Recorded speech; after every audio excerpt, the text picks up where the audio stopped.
Hi అండి, welcome back to Nivi's kitchen. Please do like, share and subscribe to my channel. ఈరోజు మనం నివీస్ కిచెన్లో బెండకాయ ఎగ్ పులుసు ఎలా చేయాలో చూద్దామండి. ఎండ్ వరకు స్కిప్ చేయకుండా చూడండి వీడియో మొత్తం. నేను దానికోసం ఎగ్స్ బాయిల్ చేసి పెట్టుకుంటున్నాను, 4 ఎగ్స్. తర్వాత బెండకాయల్ని మనం కర్రీకి కట్ చేసినట్టు కాకుండా మిడిల్కి కట్ చేయండి. ఒక్క బెండకాయలో 2 ముక్కలు చేసుకోండి, పొడవుగా కట్ చేసుకోవాలన్నమాట. నేను వీడియోలో చూపిస్తున్నట్టు కట్ చేయండి. అంతే అండి. దానికోసం నేను మళ్ళీ పోపులో వేసుకోవడానికి 2 పచ్చిమిర్చి ఇంకా 4 వెల్లుల్లి కట్ చేసి పెట్టుకున్నాను. ఆయిల్ వేసుకొని అది వేడయ్యేదాకా మనం చింతపండు నానబెట్టుకొని పెట్టుకోండి ఫస్టే.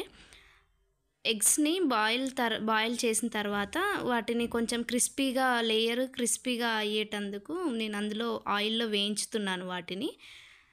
లేయర్ అట్లా క్రిస్పీగా ఉన్నప్పుడు ఎగ్ పులుసులో చాలా బాగుంటుందండి. ఇలా ఒకసారి ట్రై చేయండి, డిఫరెంట్గా ఉంటుంది. అలాగే డైరెక్ట్గా వేసే కంటే ఇలా ఒకసారి ఆయిల్లో ఫ్రై చేస్తే బాగుంటుంది. కొంచెం లైట్ కలర్ రాగానే తీసేయండి. అదే ఆయిల్లో నేను పోపు దినుసులు వేసుకొని పచ్చిమిర్చి ఉల్లిపాయ కూడా వేసుకొని వేయించుకుంటున్నాను.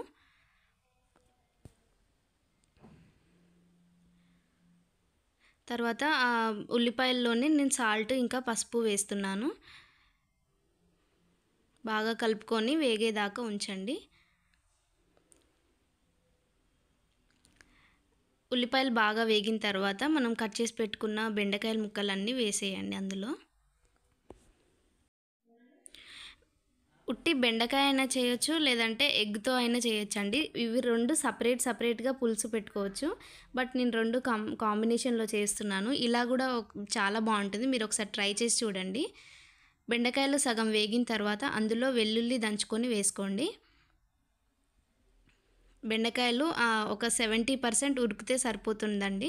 తర్వాత అందులో కారం వేయండి. మీకు ఎంత కారం తింటారో అంత చూసుకొని వేయండి. కారం వేసిన తర్వాత బాగా కలుపుకోండి.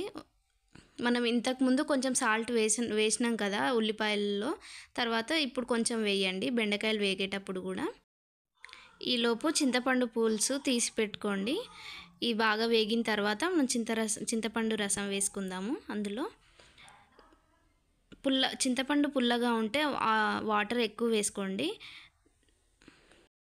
ఒక 1 మినిట్ కలిపిన తర్వాత అందులోనే ఎగ్స్ కూడా మనం బాయిల్ చేసి ఫ్రై చేసి పెట్టుకున్నాం కదా, ఆ ఎగ్స్ కూడా అందులో వేసి, మీ ఇంట్లో శనగపిండి ఉంటే కొంచెం వాటర్లో శనగపిండిని కలుపుకొని అందులో వాటర్లో కలిపి పోయండి. ఎందుకంటే దానివల్ల మనకు గ్రేవీ చిక్కగా వస్తుందన్నమాట. అందుకోసమని అలా చేశాను.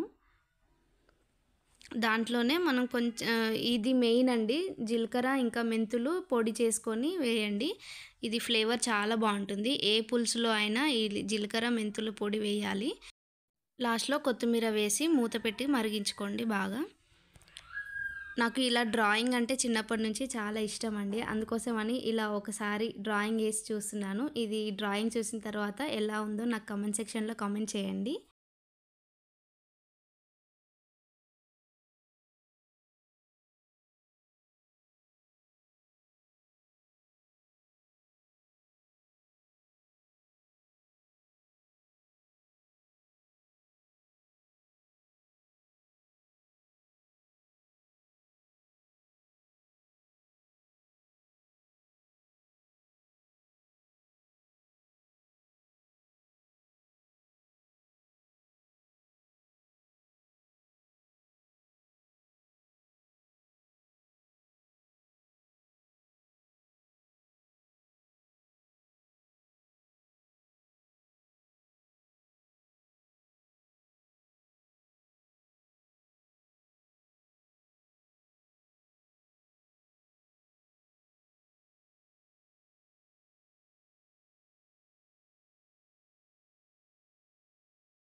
అంతేనండి. నాకు ఫీడ్‌బ్యాక్ మాత్రం ఖచ్చితంగా సెండ్ చేయండి ఎలా ఉందని చెప్పి.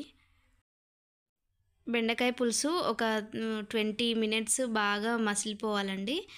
బెండకాయలు గూడా మనం ఇంతకుముందు 70% ఉడికించుకున్నాం కదా! ఇప్పుడు పూర్తిగా ఉడికిపోయింది. చాలా బావుంటుంది. ఈ రెసిపీ మీరు ఖచ్చితంగా ట్రై చేసి చూడండి.